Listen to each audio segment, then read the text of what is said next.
what I call assumption number one. And that is the one that said biological processes employ Newtonian physics. And we talked about that, and what we said is that Newtonian mechanisms are based on the universe being a matter machine, so that all you have to study is the matter, that it's a complex machine that if you take it apart and study the pieces, then you can understand how the complex machine works by looking at all the individual pieces. And then by being able to do that, you should be able to create new pieces and control the expression of the machine. Remember, that was the mission statement of science, to control and dominate nature. Well, that means the ability to understand how the machine works and then replace the parts. Well, the issue about that is revealed in this article, which was in Science. This is a mainstream journal, conventional biomedical journal, and I'll read it for you in case you can't see it. And it says, but perhaps the biggest challenge to reductionism, the concept of taking it apart and looking at it, it says, but perhaps the biggest challenge to reductionism comes from the concept of information. Remember, information are signals, okay? The signals that control. And here's what I'm going to emphasize it now.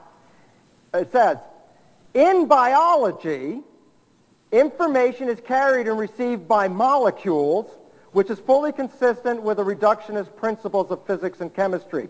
The point it says is this, that in biology, information is only in the molecules. If it's only in the molecules, then to adjust your body, I provide you with new molecules, and there, of course, is the foundation of the pharmaceutical industry to make new molecules to adjust your body. But the issue is information only carried in molecules? Well, in old-fashioned Newtonian physics it is, but not in our new physics. The old Newtonian mechanism said the universe was made out of matter. It's just like a machine. But in 1925, we reestablished a new view of how the universe works. And it says this, that in quantum mechanics, the universe is actually made out of energy. What you look at as physical matter at the very atomic structure doesn't physically exist. That the atoms are not real physical at all. Even though I can show you an electron micrograph of atoms, they're pairs of atoms where the arrows are indicating right there. Here's an interesting truth. If I take a camera and start to get closer and closer and closer to that atom, that actually I could go all the way through the atom from one side to the other side and not see anything. The closer you get to the atom, the less you see. And the reason is this, that the atom is not physical. The atom is a vortex of energy. So inside the atom is nothing real structural. So we're familiar with the atom on the left, the Newtonian atom. All of us saw it, marbles, ball bearings going around like solar systems and all that. But here's the atom of today, the quantum atom. And it's not missing, it's actually there. But the issue is a quantum atom has no physical structure to it. But the energy behaves as matter in an atom. But so the point about it is this. The world of medicine is based on Newtonian mechanics. It's based on materialism. But in quantum mechanics, it says matter isn't the end point. Energy is the end point. According to quantum physics, you can never understand the universe if you don't incorporate the role of energy in the process, because energy shapes matter.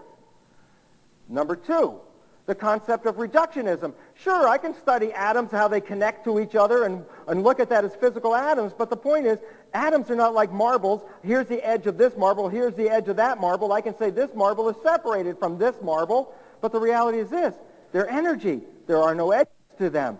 So this atom and this atom are always touching and entangled with each other. The atoms that are in your body are energy waves that are involved with the energy all around you as well. You cannot get out of the energy field. There is no way to study an individual without studying the energy. So the concept of reductionism gives way to this new understanding which biology is beginning to adjust to. It's called holism.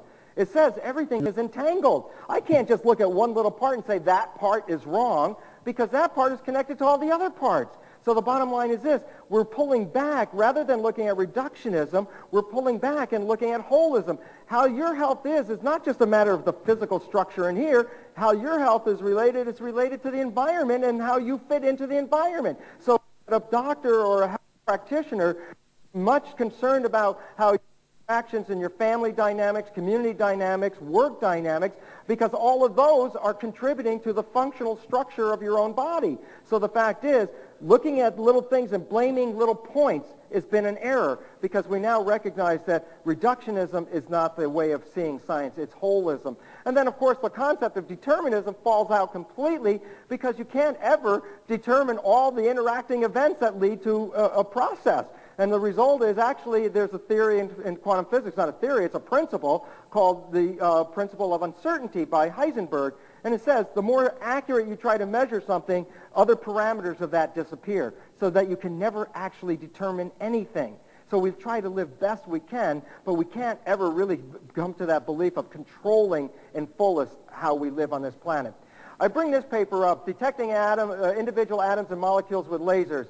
Every atom or molecule emits and absorbs light of characteristic wavelengths. That's the first line under the title. What does it mean? Every atom and molecule.